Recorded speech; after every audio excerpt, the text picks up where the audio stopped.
नमस्कार।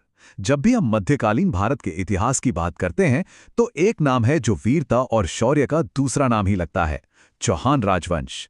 तो चलिए आज हम इसी गौरवशाली वंश की कहानी में गहराई से उतरते हैं। सोचिए, इनकी महानता का अंदाजा बस इसी बात से लगाइए कि इनके सबसे मशहूर शासक को उपाधि मिली थी राजाओं का राजा। इसी से समझ आता है कि हम किस स्तर की बात कर रहे हैं। लेकिन देखिए, चौहानों का इतिहास सिर्फ लड़ाइयों और जीत हार की कहानी नहीं है, बिल्कुल नहीं। ये तो उत्तर भारत में शक्ति, साहस और स्वाभिमान की एक ऐसी अमर कहानी है जिसने इतिहास पर एक ऐसी छाप छोड़ी जिसे मिटाया नहीं जा सकता। तो इस पूरे सफर में हम क्या-क्या देखने वाले हैं? सबसे पहले उनके उदय की कहानी, फिर उनका अजमेर से दिल्ली तक का सफर, उसके बाद आएंगे सम्राट पृथ्वीराज चौहान और फिर तराइन का वो फैसलाकुन युद्ध, और आखिर में हम उनकी अमर विरासत को समझेंगे। तो चलिए शुरू करते हैं। देखिए, चौहान वंश का प्रभुत्व कोई छोटा-मोटा समय नहीं था। 7वीं सदी से लेकर 12वीं शताब्दी तक, मतलब लगभग 5 सदियों तक। और इन 500 सालों में उन्होंने खुद को भारत के सबसे शक्तिशाली योद्धा कुलों में से एक बना लिया था। लेकिन सवाल ये उठता है कि आखिर ये शक्तिशाली वंश आया कहां से? उनके उदय की कहानी उनके कारनामों की तरह ही बहुत दिलचस्प है, और ये जुड़ी है एक पवित्र अग्निकुंड से। जी हां, चौहानों को अग्निकुल राजपूत माना जाता है। मान्यता यह है कि उनकी उत्पत्ति माउंट आबू पर एक पवित्र यज्ञ की आग से हुई थी। अब देखें, ये कहानी सिर्फ उन्हें एक दिव्य शुरुआत ही नहीं देती, बल्कि एक योद्धा के रूप में उनके धर्म को, उनकी जिम्मेदारी को भी स्थापित करती है। ये समय रेखा देखिए, इससे साफ पता चलता है कि इस वंश ने कैसे धीरे धीरे अपनी शक्ति को बढ़ाया। 7वीं सदी में वासुदेव चौहान ने सांभर में नींव रखी। फिर सदियों बाद अजय राज ने अजमेर जैसा मजबूत केंद्र बनाया, और 12वीं सदी आते आते सोमेश्वर चौहान ने दिल्ली तक अपना असर फैला दिया था। तो ये एक धीमा लेकिन बिल्कुल स्थिर उदय था। और उनकी बढ़ती हुई ताकत का सबूत सिर्फ जीती हुई लड़ाइयां ही नहीं हैं, उनकी बदलती राजधानियां भी इसकी गवाह हैं। उनका सफर शाकंभरी से अजमेर और फिर दिल्ली तक, ये उनके बढ़ते प्रभाव की पूरी कहानी बयान करता है। तो इस साम्राज्य के विकास को हम 3 महत्वपूर्ण चरणों में देख सकते हैं। पहला चरण, शाकंभरी में उनकी शुरुआती ताकत।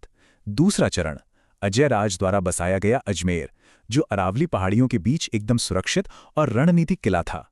और फिर आता है तीसरा और अंतिम चरण, दिल्ली पर नियंत्रण, और इसके साथ ही वो उत्तर भारत के, आप कह सकते हैं, बेताज बादशाह बन गए। और इसी राजवंश के बिल्कुल शिखर पर हमें मिलते हैं इसके सबसे मशहूर सम्राट पृथ्वीराज चौहान, एक ऐसा नाम जो आज भी भारत में वीरता का प्रतीक है। देखिए, पृथ्वीराज चौहान सिर्फ एक राजा नहीं थे, वो तो वीरता और सम्मान का एक जीता जागता प्रतीक थे। सोचिए, अजमेर और दिल्ली दोनों राजधानियों से शासन करते हुए उन्होंने चौहान साम्राज्य को उसकी सीमाओं के आगे उसके चरम पर पहुंचाया। और बस यहीं पर कहानी एक बहुत ही नाटकीय मोड़ लेती है। तराइन की लड़ाई, एक ऐसी लड़ाई, एक ऐसा संघर्ष जिसने भारत के भविष्य को हमेशा के लिए बदल कर रख दिया। आप सोचिए, सिर्फ 1 साल के अंदर किस्मत कैसे पलट गई। 1191 में तराइन की पहली लड़ाई में पृथ्वीराज की सेना ने गोरी की सेना को बुरी तरह हरा दिया। लेकिन गोरी ने हार नहीं मानी। वो 1192 में एक बेहतर रणनीति और एक बड़ी सेना के साथ वापस लौटा। इस बार उसने अपने तेज घुड़सवार तीरंदाजों का इस्तेमाल किया, राजपूतों को उलझाया, और फिर अचानक से ऐसा हमला किया कि चौहान सेना को संभलने का मौका ही नहीं मिला, और बस इतिहास का रुख बदल गया। ये सिर्फ एक युद्ध में हार नहीं थी, बिल्कुल नहीं। ये तो भारतीय इतिहास का एक टर्निंग पॉइंट था, एक फैसलाकुन मोड़। तराइन की दूसरी लड़ाई में हार का मतलब था दिल्ली सल्तनत की स्थापना के दरवाजे खुल गए, और इसके साथ ही पूरे भारतीय उपमहाद्वीप का भविष्य हमेशा हमेशा के लिए बदल गया। अब पृथ्वीराज की हार के बाद क्या हुआ, इस पर इतिहास से ज्यादा कहानियां और किस्से हैं। सबसे मशहूर कहानी आती है उनके दरबारी कवि चंदन बरदाई से। उनके अनुसार बंदी बनाए जाने और आंखें निकाल दिए जाने के बाद भी पृथ्वीराज ने सिर्फ आवाज सुनकर एक ही तीर से मोहम्मद घोरी को मार गिराया। हाँ, लेकिन यहां एक बात समझना जरूरी है। पृथ्वीराज रासो की ये कहानी एक वीर गाथा है, एक महाकाव्य। इसे ऐतिहासिक रिकॉर्ड से ज्यादा एक साहित्यिक रचना माना जाता है। इसमें कोई शक नहीं कि ये उनकी हिम्मत को अमर बनाने वाली एक जबरदस्त कहानी है, लेकिन इतिहासकार इसकी पुष्टि नहीं करते हैं। तो जब युद्ध खत्म हो जाते हैं, साम्राज्य गिर जाते हैं, तो पीछे क्या बचता है? चौहानों के मामले में उनकी विरासत आज भी जिंदा है, इमारतों में, संस्कृति में और एक ऐसी पहचान में जो कभी मिट नहीं सकती। वो सिर्फ योद्धा ही नहीं थे, बल्कि बेहतरीन निर्माता भी थे। अजमेर का तारागढ़ किला हो या दिल्ली का लाल कोट, ये उनकी सैन्य शक्ति के सबूत हैं। तो वहीं दूसरी तरफ अजमेर की खूबसूरत अन्ना सागर झील उनकी कलात्मक दृष्टि को दिखाती है। और हाँ, हिंदू धर्म के संरक्षक होने के नाते उन्होंने कई शानदार मंदिरों का भी निर्माण करवाया। लेकिन उनकी असली विरासत शायद पत्थर और ईंटों में नहीं, बल्कि भारतीय चेतना में है।